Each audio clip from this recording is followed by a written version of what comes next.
Afternoon, Jim Distortion here.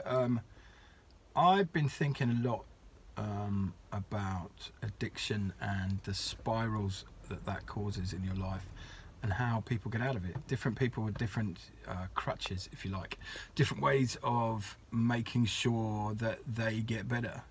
Some people, of course, don't, and lots of my friends have been that way, where they're unlucky enough not to get out of it. I never ventured too far into heroin. It was always cocaine, to the point where I was injecting it. Only touched the surface of that because basically what happened was I had kidney failure and kidney disease, and then that kind of stopped me dead in my tracks and made me think about what I was doing. So I was very lucky because I had a trigger then that stopped me doing what I was doing.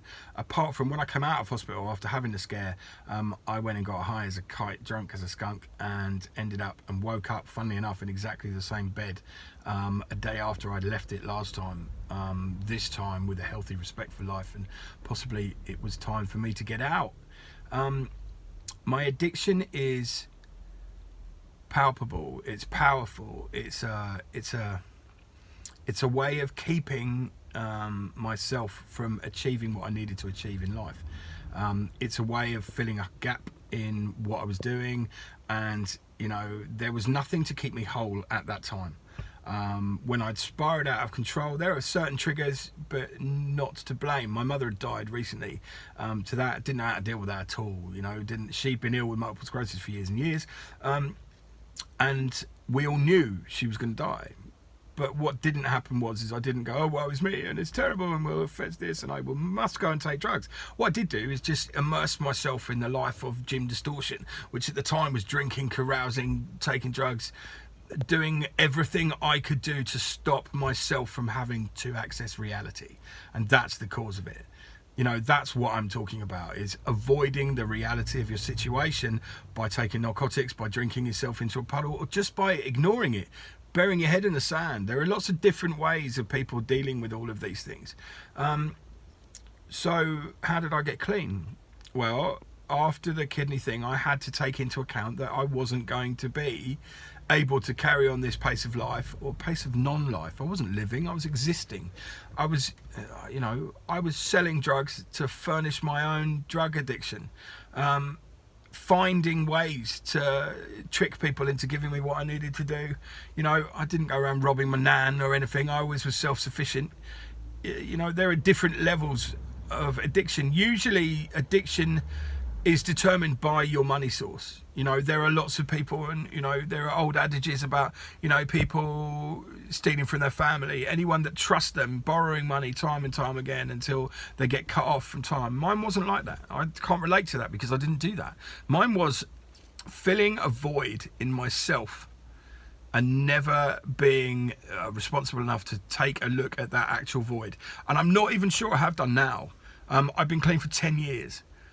Which means I've had no narcotic substance for 10 years. I've never had a problem with drink. I can have a drink and leave. I don't have to drink the world. I like to. And I suppose it's been borderline because cocaine, of course, enables you to drink for days. And my lifestyle with the bikers and all the other stuff, that was, what we were looking at. The only thing about all of this is addiction is very personal to you, but usually there is a set of rules that you follow. So people have the 12 steps where you have to admit that you're hopelessly lost to this and you can't get yourself out, so you need help. You have to admit to other people that you had this problem and this is what caused you to behave the way you did. Act on it. You have to own what you did. You have to make sure that you can give an explanation about what you did, about why you behaved so badly, why you treated these people so wrongly. It's a face-off against your addiction, so you don't repeat the same mistakes as before. You see, addiction is a spiral. What happens is that you start off and it's all okay. You go out on a Friday night with your mates, you bang some coke out your hooter, and everything's fine. You become the big man. You become someone who's erudite, who can talk, who is the centre of attention. I think that's what I wanted. I've always been an attention whore, always. Now I have my son and my wife and a business. That's calmed right down in me. But why do you think I do podcasts? Why do you think I want to start this? Why do you think I'm doing what I'm doing now? because I need a creative outlet, and also I want to self-educate. I want to do shows where I interview people who know more than me, and I will be doing that soon, I promise. But my addiction was cured by the fact that if I didn't stop, I was gonna die. And that is no joke. Okay, other people don't get as lucky as that. They do die, they overdose, they make it up. I took so much cocaine that, you know, it was ridiculous, but I have the constitution, or did have, of an ox. You know, drinking bottles of Jack Daniels, drinking bottles and bottles of everything that I wanted to drink, I did, and I never had any ill effects. I never threw up, never did anything, so I was very lucky. Other people aren't that lucky.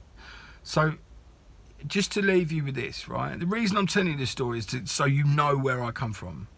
But remember, there are other people who have addictions who you dismiss every single day. And I'm not saying you should embrace them into your family or, you know, give them what they need. Don't give an addict any money. Don't give them anything but kindness, because they will abuse it. And remember this, an addict can only stop being an addict when they want to stop. Yeah, you can't force anybody into stopping being an addict until they're ready to do it. Luckily, I had a shock tactic. We're going to do a big show on addiction and drugs and how to get off it. I never used a 12-step program. I used my own self-will and my ability to shut off everything from my life for long enough to get clean. And I did that. There's nothing great in that apart from I saved myself from death. That's great. You know, saved my family a lot of heartache. You know, there's no pedestal to be put on being an addict. You know, it's not to be celebrated. This isn't cool. Yeah, it's not to tell your kids, oh, you know, drugs are fine. Drugs aren't fine. Drugs are fine if you can control them in a recreational way. And also make sure you know where your supplier is, because if you don't know what that cocaine's mixed with, it can be anything from Ajax to broken glass to, I don't know, weed killer. You just don't know what's in it. So look after yourselves. And if you see someone falling down, maybe just ask them if they're all right.